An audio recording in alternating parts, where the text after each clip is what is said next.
Haleluya. Amina. Haleluya. Hallelujah. Dukomeze turamye Imana ndetse no tunayihimbaza. Let's give praise and worship our God. Haleluya. Hallelujah. Haleluya. Hallelujah. Haleluya. Tuzamure Imana icyubahiro. Haleluya. Duhe Imana ubwiza. Haleluya. Haleluya. Mesia, Mesia, Mesia, uri umugabo w'intwari pe, urambuye ukuboko kwawe, imiyaga n'imiraba birahunga. Mesia, Mesia, Mesia, uri umugabo w'intwari pe, iyo urambuye ukuboko kwawe, imiyaga n'imiraba bira. Mesia, tubiririmbe. Mesia we, iyo urambuye imiyaga, yego. Mesia, Mesia we, uri umugabo iyo urambuye, yego, imiyaga. Mesia, Mesia we, Mesia we, Mesia we, yego, iyo urambuye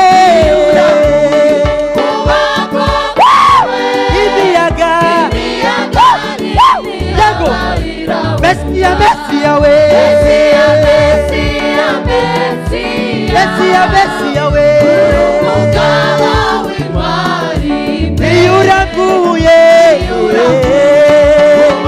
yego, imiyaga, imiyaga. Mesia, Mesia we, yego. Mesia, Mesia we, iyo urambuye imiyaga, imiyaga, imiyaga. Iyo urambuye imiyaga, yego. Iyo urambuye imiyaga, yego. Mesia, Mesia we, uri umugabo iyo urambuye imiyaga.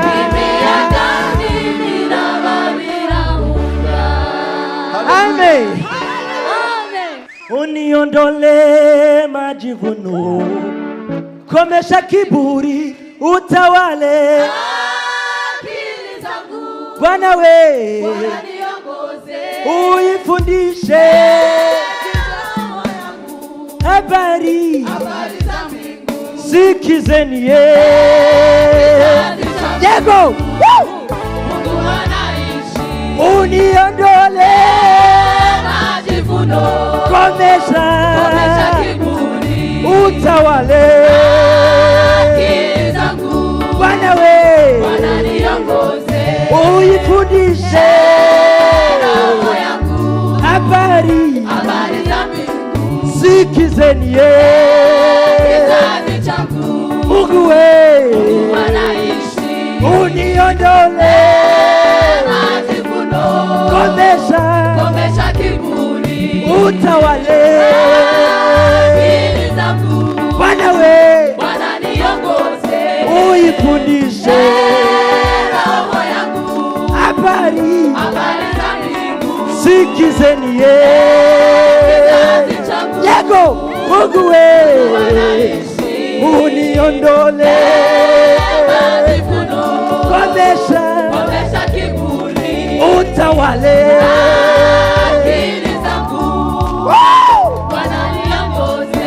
uifundishe habari, sikizeni kizazi changu unifinyage Bwana kama upendavyo, unifundishe Yesu kama upendavyo. Mimi si kitu kwako, ni mududu tu. Unifundishe Yesu kama upendavyo, unifinyange Yesu kama upendavyo. Unifundishe Baba kama upendavyo, uniondole komesha kiburi, utawale akili zangu. Bwana niongoze, unifundishe roho yangu, habari za mbingu, sikizeni kizazi changu. Mungu anaishi, uniondole majivuno, komesha kiburi, utawale akili zangu. Bwana niongoze, unifundishe roho yangu, habari za mbingu, sikizeni kizazi changu. Mungu anaishi. Hallelujah. Hallelujah. Amen. Hallelujah. Uniondole majivuno, komesha kiburi, utawale akili zangu. Sikizeni kizazi changu. Mungu anaishi. Hallelujah. Bwana sifiwe. Kunezerwa ni kare gusa. To be happy, to rejoice is earlier. Na ibindi byanyuma na amadive. And everything else is just an optional. Hari ijambo abarinzi bagaza baravuga ngo ikibazo. There is a word that they said the problem. Ibibazo nibisanzwe kutugeraho bikatukubita cyane. Problem will come to us no matter what. Ariko nukuntu wakira ikibazo cyaguteye. But the problem is the way you receive that problem. Aho niho hari ikibazo. That's where the problem is. Yesu wari mu nyanja n'abigishwa biwe. Jesus was in the river with the umwengeri ngurahuha mwinshi cyane. The wind came. Baraza baramubwira ngo se uko windyamiye bite byawe? Why are you sleeping? Arababwira ngo se ntimuzi kuko turi kumwe. And he said, don't you know? Aravuga ngo nimuhumure mukubwoba. Babibonye inyanja zituje n'imiyaga ituje. Baravuga ngo se ngo yego n'inyanja nayo iramuba. And they said, oh, even the ocean. Uniondole majivuno, komesha kiburi, utawale akili zangu. Bwana niongoze, sikizeni kizazi changu. Mungu anaishi. Uniondole majivuno, komesha kiburi, utawale akili zangu.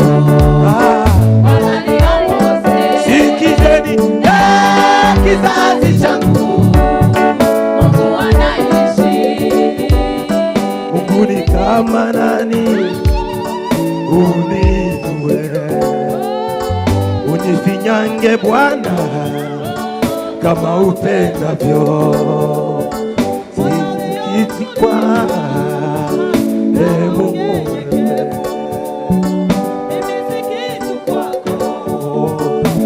Mungu, Mungu wangu, unifinyange Bwana kama upendavyo.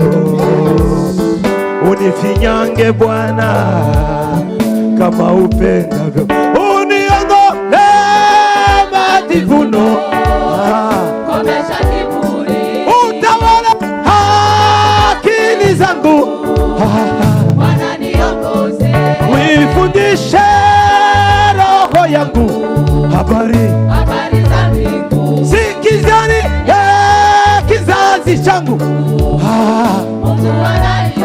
Uniondole majivuno, komesha kiburi, utawale akili zangu. Bwana niongoze, unifundishe roho yangu, habari za mbingu, sikizeni Mungu anaishi.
Humura we, tatuzabayo, yo.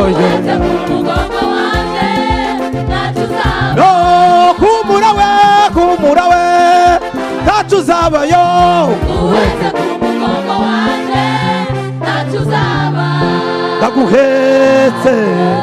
Ndaguhetse kumugongo wanje, tatuzabayo.